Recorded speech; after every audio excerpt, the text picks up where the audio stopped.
Families of the two men who died in the SouthPark construction fire last year filed a lawsuit alleging the construction company and subcontractors on site failed to follow basic fire safety rules. The lawsuit lists dozens of alleged violations that closely mirror what WBTV uncovered in our special report last September. WBTV investigates fire and failure. Investigative reporter David Hodges joins us in studio. And David spoke with the attorneys representing the victims' families in an interview you're going to see only on WBTV. The 68-page complaint describes in horrifying detail the fire that took the lives of Demonte, Sherrill, and Reuben Holmes. In addition to the many alleged fire code violations, there are new details that point to the fire possibly starting even earlier than originally assumed. If there were only one takeaway from WBTV's investigation into the SouthPark construction fire, we have a fire. We have a fire. It's that every second counts when responding to a fire. It is 9:02 before 911 is called. What's your reaction? Too long.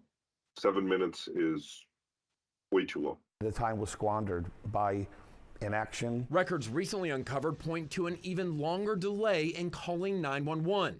A police detective notes interviewing the man operating the spray foam trailer that started the fire and wrote that he tried putting out the fire for 4 to 5 minutes before running to get help. An additional 5 minutes would have made all the difference in the world in their fire rescue efforts. Attorneys Forrest Johnson and Faith Fox represent the families of Demonte, Sherrill, and Reuben Holmes. Their lawsuit lists dozens of alleged failures to follow North Carolina fire code, many of which were documented by WBTV last September in a special report on the fire. Can you even say how many different violations you're alleging against these companies? It's a lot of violations. It's a significant number of violations.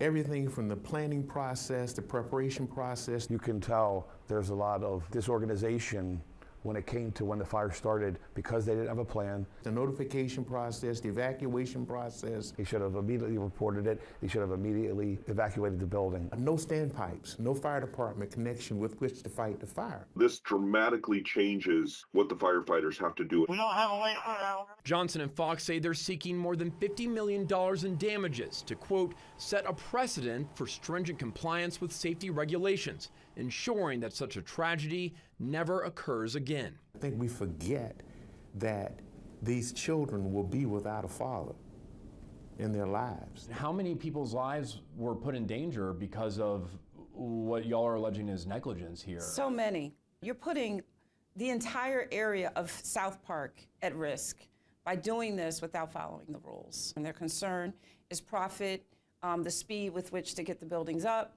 get the buildings sold, and people living in those buildings. Next week is the 1-year anniversary of the SouthPark construction fire. Next Thursday, we will have a special interview commemorating the victims Demonte, Sherrill, and Reuben Holmes. You'll only see it here on WBTV. Live in the studio, David Hodges, WBTV, on your side. David, thank you. And WBTV reached out to a spokesperson for Mill Creek Residential Trust. That's the general contractor for the project. They say, quote, we are aware that a complaint has been filed, which we are reviewing. It is our policy not to comment on pending litigation. As we have previously stated, our sympathies are with the families affected by the tragic fire, end quote.